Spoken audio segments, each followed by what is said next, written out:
Hey there, folks. So, we're about 2 weeks past the election now. It's November 14th, opening day of modern gun deer season here in Arkansas. But back to that election, it's heating up, the arguments, and we got a lot of accusations of fraud and people throwing votes away and getting lost and more people voting than registered. Then there's those Dominion machines, the Dominion voting software. That was actually created by Hugo Chavez in Venezuela, those Dominion machines, to help steal elections down there. And then, of course, those machines have been sold all over the world to help people commit fraud and steal elections. But you know, what do you expect out of Washington? The swamp is deep and wide. But I'll tell you what I find most disappointing is I actually found out that I actually have an uncle who voted for Joe Biden. And this really saddens me because he would have never voted for Joe Biden when he was alive. So, I don't know. That's kind of upsetting. But anyway, speaking of fraud and deception, for those of y'all who know me, you know I've been preaching through the book of Revelation lately, and you can find my sermons on my sermon YouTube page.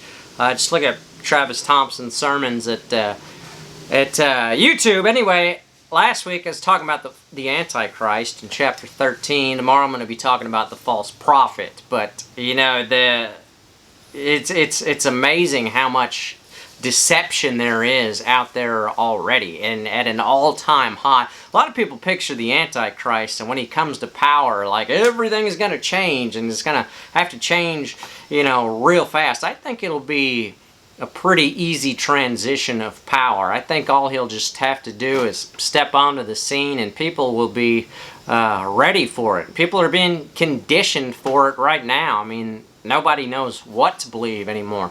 It says in 2 Thessalonians 2, 10 to 12, it says, "And with every wicked deception among those who are perishing, they perish because they did not accept the love of the truth and so be saved.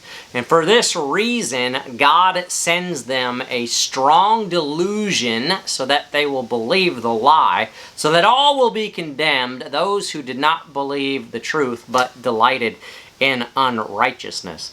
And you see that everywhere. I mean, you know, the amount of deception out there, it's just crazy. And I mean, you see people all over the place, and you just can't believe how delusional they are in the things they believe. So it's well on its way. So as Christians, you know, I tell you all the time, you got to stay in the Word so you know where the truth is. It makes it so much easier to know what's true and what's a lie.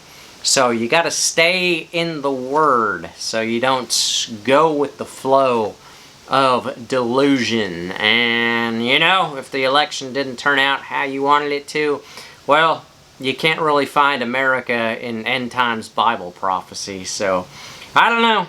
We'll see what happens. We had a good run, I know that. But anyway, stay safe, stay positive. Get out there and get you a deer, and that's your front porch devotion for this weekend. So, take care.